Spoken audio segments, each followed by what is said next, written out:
आपहल्दी घाटी का युद्ध 18 जून 1576 को मेवाड़ के महाराणा प्रताप का समर्थन करने वाले घुड़सवारों और धनुर्धारियों और मुगल सम्राट अकबर की सेना के बीच लड़ा गया था, जिसका नेतृत्व आमेर के राजा मानसिंह प्रथम ने किया था। इस युद्ध में महाराणा प्रताप को भील जनजाति का सहयोग मिला। 1568 में चित्तौड़गढ़ की विकट घेराबंदी ने मेवाड़ की उपजाऊ पूर्वी बेल्ट को मुगलों को दे दिया था। हालांकि बाकी जंगल और पहाड़ी राज्य अभी भी राणा के नियंत्रण में थे। मेवाड़ के माध्यम से अकबर गुजरात के लिए एक स्थिर मार्ग हासिल करने पर आमादा था। जब 1572 में प्रताप सिंह को राजा राणा का ताज पहनाया गया, तो अकबर ने कई दूतों को भेजा जो महाराणा प्रताप को इस क्षेत्र के कई अन्य राजपूत नेताओं की तरह एक जागीरदार बना दिया। जब महाराणा प्रताप ने अकबर को व्यक्तिगत रूप से प्रस्तुत करने से इनकार कर दिया, तो युद्ध अपरिहार्य हो गया। लड़ाई का स्थल राजस्थान के गोगुंदा के पास हल्दी घाटी में एक संकरा पहाड़ी दर्रा था। महाराणा प्रताप ने लगभग 3000 घुड़सवारों और 400 भील धनुर्धारियों के बल को मैदान में उतारा। मुगलों का नेतृत्व आमेर के राजा मानसिंह ने किया था, जिन्होंने लगभग 5000-10,000 लोगों की सेना की कमान संभाली थी। 3 घंटे से अधिक समय तक चले भयंकर युद्ध के बाद महाराणा प्रताप ने खुद को जख्मी पाया, जबकि उनके कुछ लोगों ने उन्हें समय दिया। वे पहाड़ियों से भागने में सफल रहे और एक और दिन लड़ने के लिए जीवित रहे। मेवाड़ के हताहतों की संख्या लगभग 16,000 पुरुषों की थी। मुगल सेना ने 50,000 लोगों को खो दिया, जिसमें 3,500 अन्य घायल हो गए। इसका कोई नतीजा नहीं निकला, जबकि वे मुगल गोगुंदा और आसपास के क्षेत्रों पर कब्जा करने में सक्षम थे। वे लंबे समय तक उन पर पकड़ बनाने में असमर्थ थे।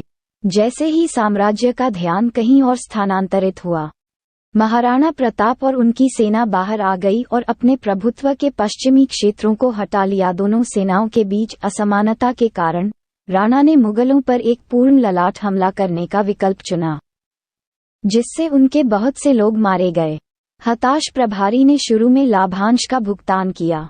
हकीम खान सूर और रामदास राठौर मुगल झड़पों के माध्यम से भाग गए और मोहरा पर गिर गए, जबकि राम शाह टोनवर और भामा शाह ने मुगल वामपंथी पर कहर बरपाया, जो भागने के लिए मजबूर थे। उन्होंने अपने दक्षिणपंथियों की शरण ली, जिस पर बिदा झल्ला का भी भारी दबाव था। मुल्ला काजी खान और फतेहपुरी शेखजादों के कप्तान दोनों घायल हो गए, लेकिन सैयद बरहा ने मजबूती से काम किया और माधो सिंह के अग्रिम भंडार के लिए पर्याप्त समय अर्जित किया। मुगल वामपंथी को हटाने के बाद राम शाह तोव ने प्रताप से जुड़ने के लिए खुद को केंद्र की ओर बढ़ाया।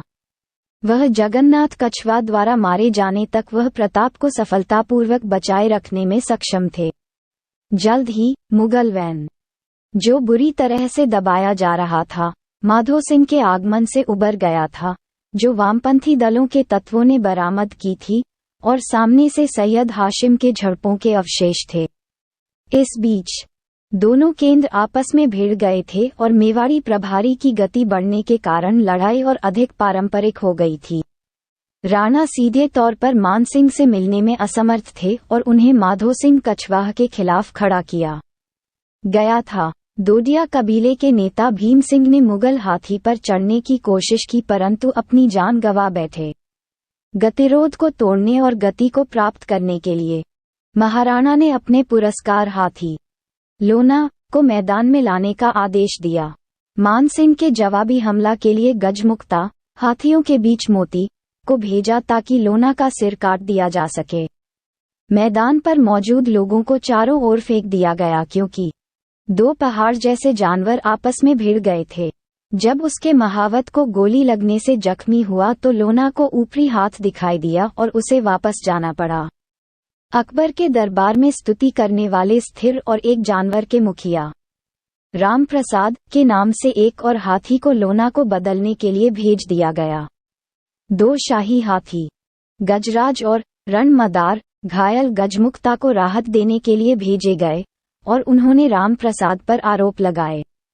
राम प्रसाद का महावत भी घायल हो गया था, इस बार एक तीर से, और वह अपने माउंट से गिर गया।